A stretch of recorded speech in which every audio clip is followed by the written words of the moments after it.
Thank you for watching, liking, commenting, sharing, and subscribing right now. Hey everybody, I'm Chris Pirillo, and this is your Geek Out for today. The Geek Out is brought to you by GoToAssist from Citrix. You can take control of your IT world from one simple cloud-based platform. With GoToAssist, you can keep all of your systems up and running while keeping all of your users supported. Provide live or unattended support from anywhere, even from your iPad. For a free 30-day trial, visit GoToAssist.com, click the Try It Free button, and use the promo code Pirillo. Do you want a 6-month Loot Crate subscription? Well, we're offering one once a week to one of you, so long as you are sharing the articles that we're creating for you on LockerGnome.com, sharing them on Twitter, Facebook, YouTube.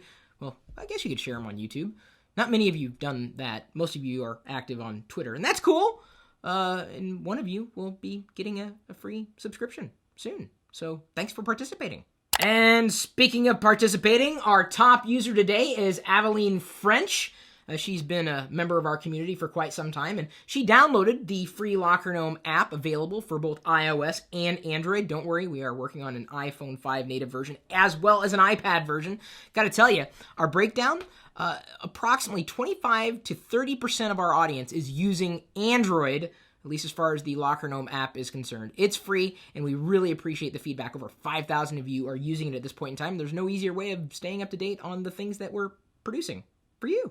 And by the way, before I forget, it was made by Mobile Roadie. Had quite a few updates over the weekend. NFL football, solar-powered Sundays coming our way. I don't know if you guys are sports fans at all. It doesn't seem like many of you happen to be. So you're a lot like me. I think probably the worst thing I could think of if I were to have a child, or when I have a child, knock on wood or particle board, I would hope that they do not like sports so that we could, bond and stuff over our not liking of sports. Still, it's good to see that technology is helping sports along and saving energy at the same time. We've also posted why you should attend the Texas Renaissance Festival in 2012. I am not a Ren Fairer, not a LARPer, never really done that. Any of you guys LARP? Hey, that's your thing. Let it be your thing. It's your thing. Also updated, we found an application that'll help you keep track of warranties on Android and iOS. That's very important to have. I mean, if only for home inventory's sake, should something bad happen, at least you're keeping track of things inside an application on your favorite platform. We also posted a review of the Tokyo Split Animator for Final Cut Pro X, or is it Final Cut Pro 10? That's what I use to edit the vlogs, by the way. All-in-one television to replace components? That is a possibility. I would rather have just one device instead of 4,000 of them on a console. I know, if it breaks, then everything is lost, but I don't know, I just hate keeping track of wires and cables. I'm a fan of all-in-one, or let me put it this way, becoming increasingly a fan of all-in-one devices. Are smartphones ruining photography? I'll get back to that in a second. How Google Calendar helped me organize my schedule? You don't need a resume, just a reputation, and that is true. If you guys are active online and you're looking to get the word out about who you are, start doing things that are good things that your potential employers will see. We've got a guideline set up for you on LockerGnome.com. How to track your dog's location and activity. There's a gadget that is now available, and I think you guys will love this, which will allow you to do just that. You just basically strap it around the dog's neck and you're good to go. It's called Tag. And you can even do fitness tracking and location tracking and all sorts of fun stuff. If you happen to be a dog lover, like I am, you should probably try one of those things on me. Shopping online is easier with Deal Drop. You know I love saving money, and I do it thanks to apps. What are the similarities between OS X and Windows? Everyone seems to want to debate on the differences, but there are probably more things that these operating systems have in common, or at least we could probably find a laundry list of things that they have in common compared to a laundry list of things that they don't have in common. I mean, if we're going to break down barriers and understand each other, as well as alternative operating systems, don't we serve ourselves in a better way by learning how these operating systems are similar? So we broke it down for you, and we hope you appreciate that. Okay, now, here's the thing I want to geek out about today, specifically. Not to say that those other things weren't geeky at all, but the article that we wrote about smartphones ruining photography. If it weren't for my smartphone, I would not take half the pictures I do. Now, I have that vlogging camera that I carry around with me. It takes awesome video, as you guys have seen. I just don't use it for still photos. I mean, I've taken still photos in the past, but if I didn't have a smartphone, I don't know if I would be sharing as many photos as I do, or taking as many photos as I do, because I have this with me wherever I go. No matter what smartphone you choose to use, if you take most of your pictures with your smartphone, you kind of owe it to yourself to find a smartphone that has a good camera. I've had a chance to run the iPhone 5 through a few paces, and I got to tell you, when you focus in on a subject on the iPhone 5, the clarity is outstanding. As a matter of fact, I took a picture of Pixie the other day, and I ended up posting it to not just Instagram, but Facebook, Twitter, and Google Plus as well. In fact, the other day, I took a picture of Pixie and posted it to all the social networks, and I gotta tell you, even though the color balance on the photo isn't like, it's because the screen is off, the clarity and sharpness when I focused in on the tip of her muzzle was astounding. I mean, I could see every single whisker on her face. She's normally not that blue, though. It's because the white balance is set for my skin tone, not this screen. It was amazing. Not every photo I've taken with the iPhone 5 has been amazing, but I've discovered that there is some degree of stabilization that's now built into iPhone 5, not just with video recording, but also still photos as well. People ask me, what's the best camera? What's the best camera? The best camera. And I take a page from Chase Jarvis's book. The best camera is the one that you have on you. It's not the fancy schmancy camera that costs you hundreds and thousands of dollars. It's the one you have on you. And this is usually what you have on you. I've taken amazing photos with good cameras. I've taken good photos with not so good cameras. I mean, ultimately, it's what you're taking a picture of. You know what I mean? So you gotta compose your shot and then, use this device to capture it. But it's all here. Here. I, mind.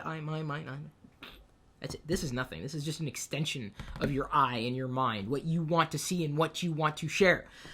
So, no, I don't believe smartphones are ruining photography. If anything, they are really making it easier for us to take photos, 1 million of them, and share 1 million of them with the rest of the world. I've taken a lot of photos that I haven't bothered to share, and many of them I've deleted. In fact, I will frequently take a series of like 6 or 8 shots and go through them to find the image that I like best, not just for color or clarity, but also focus, and balance. And of course, you can go in and do post or editing of that photo in any given utility, whether it's on a smartphone or a computer or whatever. So I still, despite cameras getting better, still want to look at those photos that I'm sharing. They mean a lot to me. I do share a lot on Instagram. Of course, I tend to cross-post those onto Facebook and Twitter and Google Plus as well. Some people have gone as far as to say that Instagram is ruining photography. We have these very powerful cameras. I think it's an 8-megapixel camera on the front. What is it, 1.3 now? Or just, this is the front. This is the back. This is the front. Okay. This camera on this side of the smartphone is 8 megapixels. This camera on this side of the smartphone is not. But that being said, they improved the optics on the front-facing, the rear-facing, the camera that's with the screen right there. It's better. And I tried it too. I mean, you hold it out and snap a picture. And the video recording on this thing, well, I'll save that for another day and another review. The bottom line is, you want to use the devices that you have. And I don't blame you for that. Don't feel like you have to do what everybody else is doing. Don't feel that to, be a great photographer, you need to have a great camera. This is a great camera. There are a lot of great cameras on smartphones, but you wouldn't think of this as a primary camera. It is. Don't think you need to have a camera to take really good pictures. You don't. That's a fallacy. So no. In my estimation, smartphones are absolutely not ruining photography. If anything, they're making photography better. Elsewhere in the news, iPhone 5 first weekend sales top 5 million. That's a lot, although Wall Street analysts were disappointed. They thought Apple was going to sell more. Dude, that is an awesome number. I think any manufacturer would love to be able to brag about that number. So, good job, Apple. Facebook's efforts to track users' offline purchases for advertisers raises privacy concerns. Facebook? Privacy? Isn't that kind of like an oxymoron? Revamped MySpace will stay true to roots. If you guys have not seen what they're about to roll out with the new MySpace.com, I am not kidding. It looks badass. Not bad. Badass. I mean, it looks awesome, and I'm not the only one who believes that. I linked to the Vimeo recording that they had uploaded to their account, apparently. I tweeted it out just a few minutes before doing this particular video, and it had like 30 retweets. So many people agree with me. It looks awesome. So hopefully you didn't close your account, and hopefully all your followers will be ported over with the new MySpace. I cannot wait to dive in and give MySpace another look. MySpace? Spacey. Apple loses German patent court case. Oh, more patents involving Apple. Shock. Law enforcement to identify and store millions of voices via Russian biometric software. You know, that's the one thing I think technology is helping humanity with. I mean, yes, we get around with our new pocket computers and whatnot, but I've got so much data that I've thrown out there, so much information about myself, and without services like Twitter and YouTube and even Facebook, they would be gone. They'd be lost to the ether. And think about how many lives with great experiences and stories that we've lost because the technology just wasn't around to capture them. I think if humanity is going to, be able to teach future generations anything about our current generation, capturing that stuff today is essential. At LockerGnome.net, Ben Watkinsart writes, "Why do people hate RIM and BlackBerry? I don't think they hate them. Or they might. It could be that they just didn't innovate fast enough. The iPhone just hit the scene, and suddenly other phones were just not very cool. And of course, as the iPhone has evolved, we've seen other great smartphone platforms evolve as well, like Android or Windows Phone. And yes, I do believe that Windows Phone is an outstanding platform. It's only staged to get better with the release of Windows Phone 8 here in a few weeks. And I think it's just that, RIM tried, and they kept trying, and they just kept missing the mark. So it's not that people hate RIM no more than they would hate any other device manufacturer. I mean, okay. So let me take a step sideways here and geek out a little bit about something else that, I said over the weekend seemed to resonate with a few people. People who complain about devices they've never used, to me, is akin to complaining about the taste of food that you've never eaten. Just doesn't make any sense. I can honestly say I've never used, at least, on an ongoing basis, a RIM device. Never have. Would I? Possibly. I just never have. It fell behind the curve. I mean, this is the state that we're in.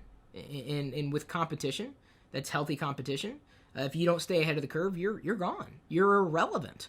And that's kind of where RIM is. It just kind of slipped away. It wasn't able to think forward. It wasn't able to anticipate the market. Or if it did try, it was just missing the mark with usability that other platforms came along and were able to address. So if anybody would hate the platform, it could be that it's not another platform, and that's not really fair to the platform. I can't hate iOS because it's not Android. It's not fair. I can't hate Windows because it's not OS X. That's just not fair. You've got to appreciate each platform for what it is. Now, if the platform truly sucks and you've used it and it's limited and it's been a horrible experience, then yes, I think it's safe to hate something or have an extreme dislike. There have been plenty of services, software, hardware, products that I have hated only because I had used them. In many cases, I had no choice but to use them, and I've been very vocal about not liking them at all.